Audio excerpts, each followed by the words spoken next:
और इसके अंदर जो टोटल नंबर ऑफ एमसीक्यूज आने वाले हैं ये भी मैं आप लोगों को बता देता हूँ। ये बहुत इंपॉर्टेंट है, बहुत कम बच्चे समझ पाते हैं कि जो मिनिमम क्वालिफाइंग मार्क्स है वो भी बता देता हूँ मैं आप लोगों को।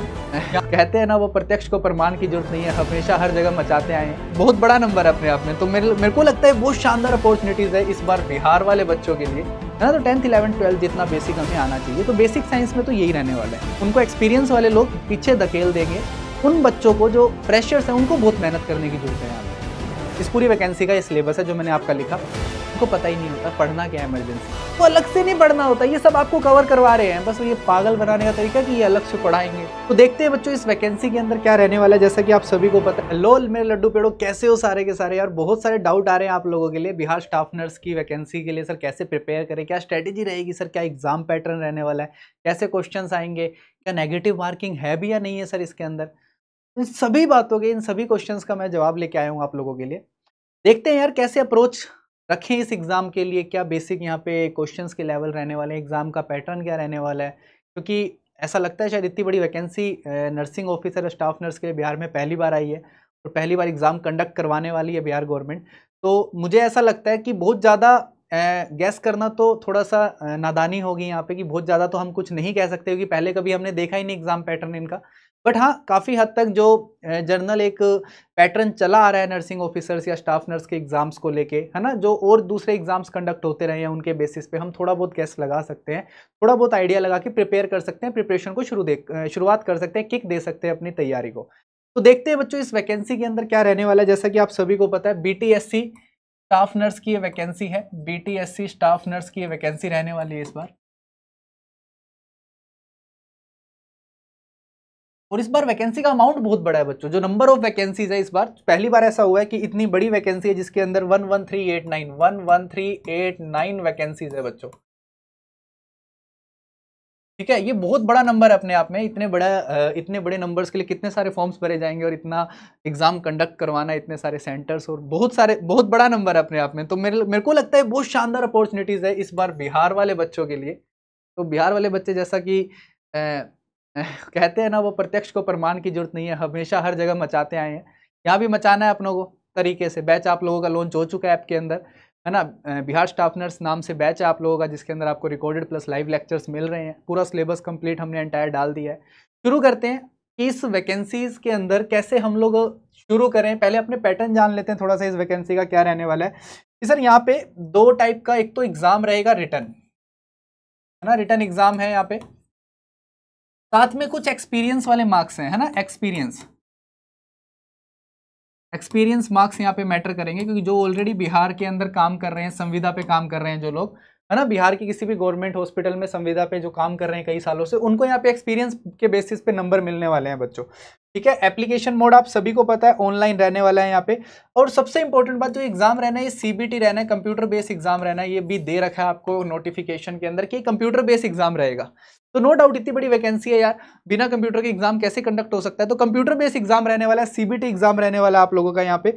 और इसके अंदर जो टोटल नंबर ऑफ एमसीक्यूज आने वाले हैं ये भी मैं आप लोगों को बता देता हूँ।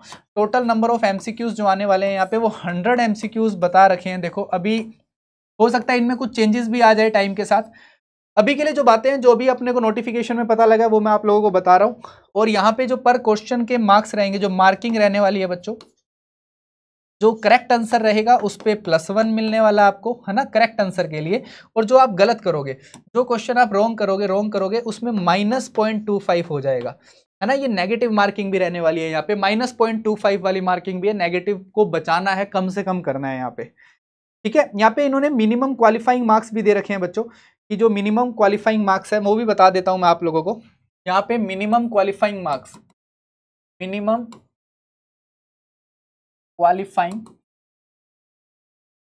भी दे रखे हैं इन्होंने। देखो बच्चों, मिनिमम क्वालिफाइंग मार्क्स की अगर मैं बात कर लेता हूं तो यूआर के लिए, जनरल के लिए 40% लाने मिनिमम जरूरी है बच्चों। ओबीसी के लिए 36.5, ओबीसी के लिए 36.5% लाने जरूरी हैं। देन उसके बाद ईडब्ल्यूएस के लिए भी दे रखा है इन्होंने, है ना, उसको वहाँ पे ईबीसी या ईडब्ल्यूएस जो भी बोलते हैं, है ना, ईडब्ल्यूएस, इनको 34% लाने जरूरी हैं। ठीक है, एससी एसटी पीडब्ल्यूडी, इन सभी के लिए, एससी एसटी एंड पीडब्ल्यूडी इनको 32% लाने जरूरी है। तो ये क्वालिफाइंग मार्क्स भी इन्होंने मेंशन कर रखे हैं इस बार अपनी लिस्ट के अंदर। ठीक है, उसके बाद अपने थोड़ा सा सिलेबस पे बात करते हैं। बहुत सारे क्वेरीज आ रहे हैं सिलेबस को लेके, बहुत सारे डाउट आ रहे हैं सिलेबस को लेके, है ना। सिलेबस की बात करते हैं, सिलेबस क्या रहने वाला है इस बार इस वैकेंसी का। देखो सिलेबस के अंदर वैसे साफ साफ मेंशन किया हुआ है जीएनएम वाला सिलेबस रहने वाला है ना, जीएनएम वाला सिलेबस रहने वाला है। इसके अंदर सबसे पहली चीज इन्होंने दी है बेसिक साइंस। सबसे पहली चीज दी है बेसिक साइंस। क्या पढ़े सर इस बेसिक साइंस के अंदर, क्या पढ़े इसके अंदर? बेसिक साइंस में क्या आता है? Journal anatomy, journal anatomy, physiology आएगी बच्चों। ठीक है, बेसिक साइंस में थोड़ी बहुत फार्माकोलॉजी आ जाएगी, इसमें जर्नल ड्रग ऑफ चॉइस हमें जाननी है। ठीक है, थोड़ी बहुत बायोकेमिस्ट्री है, थोड़ी बहुत माइक्रोबायोलॉजी है, थोड़ी बहुत डायग्नोस्टिक सैंपल्स पे क्वेश्चंस है।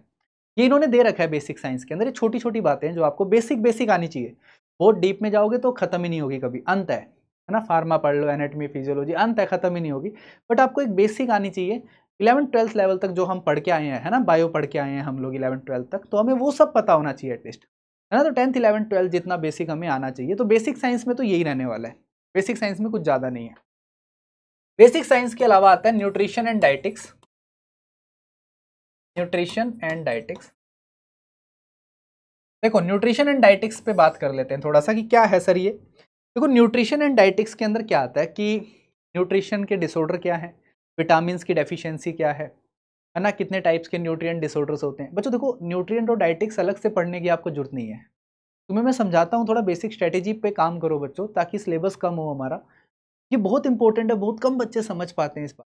देखो मैं बताऊं तुम्हें, अगर कि न्यूट्रिशन एंड डाइटिक्स अगर अलग सब्जेक्ट करके ही पूरा ब्रह्मांड पढ़ने लग जाओगे, टाइम खराब होता है। न्यूट्रिशन एंड डाइटिक्स ये सब्जेक्ट आपके 3 सब्जेक्ट्स में कवर हो जाते हैं, ओबीजी, पीडियाट्रिक्स एंड कम्युनिटी। मैं सच बता रहा हूँ। ओबीजी में न्यूट्रिशन प्रेगनेंसी से और लैक्टेशन से रिलेटेड कवर हो जाता है, करते हैं, हर एक बंदा करता है, सब कुछ बताता है वो, कितना एक्स्ट्रा न्यूट्रिशन देना है, क्या नहीं है, क्या आयरन फोलिक एसिड है, ये सब। दूसरी बात करता हूँ पीडियाट्रिक्स की। पीडियाट्रिक्स के अंदर हम बच्चों को लेके सारा का सारा न्यूट्रिएंट्स वैल्यूज पढ़ लेते हैं, बच्चों में विटामिन के डिसऑर्डर्स पढ़ लेते हैं बहुत सारे, है ना, मैक्रो माइक्रो न्यूट्रिएंट्स के डिसऑर्डर पढ़ लेते हैं बच्चों के अंदर हम लोग बहुत सारे। और मैक्सिमम बहुत सारा पोर्शन डाइटिक्स का कम्युनिटी में भी कवर हो जाता है, जो प्रोग्राम्स के थ्रू कवर होता है। आपका लगभग मोटा मोटा 70-80% न्यूट्रिशन एंड डाइटिक्स अगर आप दिमाग से अच्छे से पढ़ रहे हो, सामने वाला पढ़ाने वाला अगर मेरे जैसा है, हमारे जैसा है, तो बच्चों न्यूट्रिशन एंड डाइटिक्स अलग से सब्जेक्ट पढ़ने की जरूरत ही नहीं है। आप इसी में कवर कर सकते हो, सिर्फ थोड़ा सा दिमाग का खेल है। ठीक है, बहुत आसान है, आराम से आप लोग कर पाओगे। ठीक है, बाकी अगर कुछ अलग से भी होगा तो वो भी आपको प्रोवाइड हो जाएगा, वो भी आपको दे दिया जाएगा, उसमें कोई घबराने की जरूरत नहीं। वो सीधा सीधा रटना पड़ता है न्यूट्रिशन के अंदर, जो वैल्यूज है, जो अपडेट्स है, वो रटने पड़ेंगे कि इतना देना है, इतना सेडेंटरी वर्कर्स को देना है, मॉडरेट वर्कर को देना है ना, ज़्यादा काम करने वालों को इतना देना है ना, वुमेन्स का इतना है, मेल्स का इतना है, डोज है, याद रखनी पड़ेगी। ठीक है, चलो न्यूट्रिशन एंड डाइटिक्स के बाद आता है psychology and psychiatric nursing. Psychology and psychiatric nursing,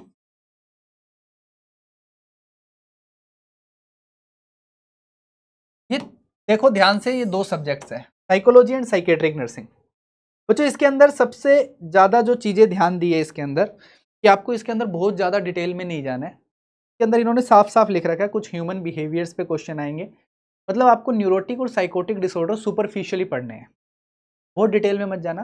main neurotic disorders, main psychotic disorders, जिनकी आपको डेफिनेशंस आनी चाहिए, मेन फीचर, मेन पॉजिटिव और नेगेटिव फीचर्स पता होने चाहिए, मेन उसका ड्रग ऑफ चॉइस क्या है ना, main mechanism, main diagnostic modalities, ECT वगैरह, बेसिक चीज़ें आनी चाहिए आपको।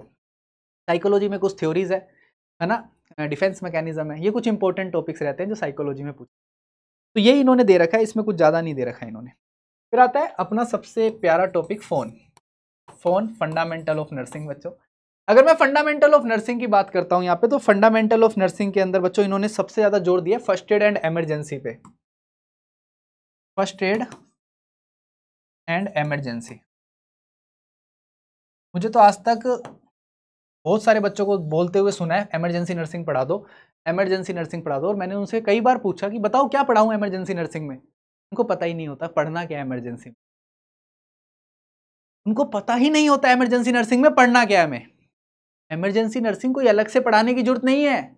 इमरजेंसी नर्सिंग आपको हर एक फैकल्टी अपने सब्जेक्ट्स में करा रही है कवर। एंडोट्रैकियल इंट्यूबेशन इमरजेंसी है, ट्रैकियोस्टोमी इमरजेंसी है, सीओपीडी टेंशन न्यूमोथोरेक्स है ना, हीमोडायनेमिकली इन अनस्टेबल पेशेंट, सेप्सिस, शॉक, ये सब इमरजेंसी है ना, कार्डियक अरेस्ट, सब पढ़ा रहे हैं आपको अलग अलग सब्जेक्ट्स में, अलग अलग टॉपिक्स में, हर एक चीज कवर करी जा रही है। यही तो इमरजेंसी है ना, एनाफाइलैक्सिस। और क्या इमरजेंसी नर्सिंग में और क्या पढ़ोगे, है सीजर्स, कन्वल्जन, वो अलग से नहीं पढ़ना होता, ये सब आपको कवर करवा रहे हैं। बस ये पागल बनाने का तरीका कि ये अलग से पढ़ाएंगे, तो बड़ा बड़ा हेडिंग बना दिया, अलग से पढ़ा रहे हैं।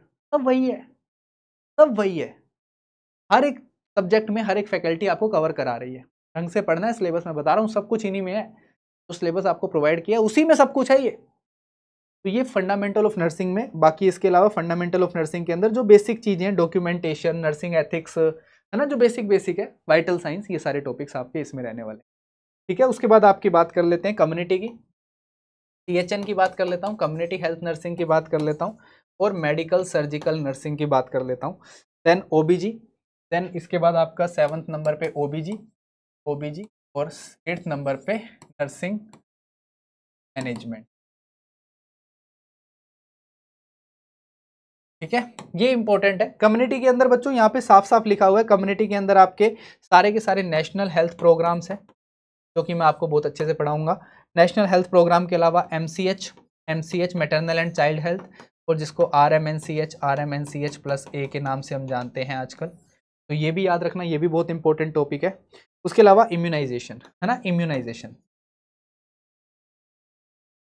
ये बहुत इंपॉर्टेंट पॉइंट्स पे आपकी बात करी गई है। 3 इंपॉर्टेंट पॉइंट्स यहाँ पे दे रखे हैं जो आपको पढ़ने हैं CHN के अंदर। ठीक है, MSN के अंदर इन्होंने pre operative, post operative care, infection control, pre operative and post op care, ठीक है, इन्फेक्शन कंट्रोल, ठीक है, और बेसिक कार्डियोवास्कुलर रेस्पिरेटरी सिस्टम्स पे बात करिए। ठीक है, OBG, एंड एक और टॉपिक रह गया, देन चाइल्ड हेल्थ नर्सिंग, है ना, child health nursing, paediatric, OBG and nursing management. ठीक है, paediatric, OBG and nursing management. Paediatrics के अंदर बच्चों ग्रोथ एंड डेवलपमेंट मत भूल जाना, ग्रोथ एंड डेवलपमेंट पढ़ के जाना है, इम्यूनाइजेशन शेड्यूल और नियोनेटोलॉजी, ये मत भूल के जाना, ये पढ़ के जाना है। ठीक है, OBG के अंदर आपकी लेबर, एंटीनेटल केयर, ठीक है, ये 2 इंपॉर्टेंट टॉपिक्स हैं। उसके अलावा भी हैं, बट ये 2 इंपॉर्टेंट है। हाई रिस्क डिलीवरीज, ठीक है, हाई रिस्क डिलीवरी, ये सारी की सारी OBG में पढ़ के जाना है। नर्सिंग मैनेजमेंट या नर्सिंग एजुकेशन में आपको जो सबसे इंपॉर्टेंट चीज़ है, that is administration and leadership, and administration.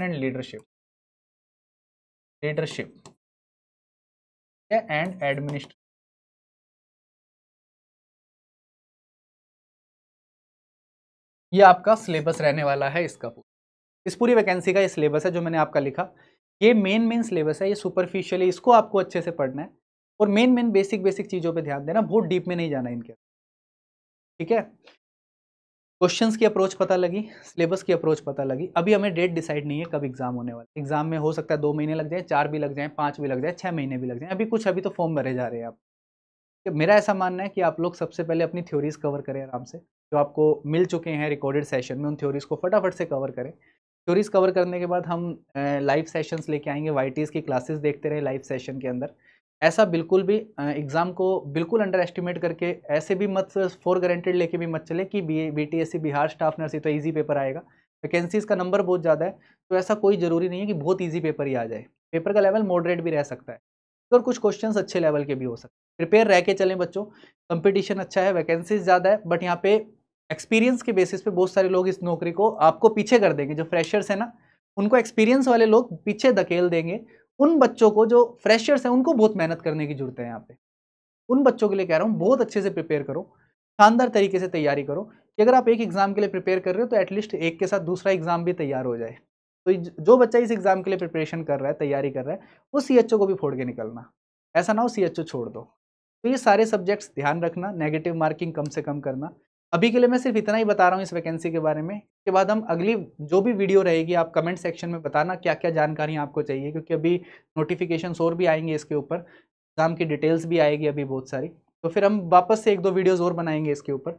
अभी के लिए इतना ही बता रहा हूँ मैं आपको। आगे जो भी कमेंट सेक्शन में आप डाउट डालोगे, मैं उसमें से पिक करूँगा बढ़िया सा डाउट, और फिर एक वीडियो और बना के दूंगा।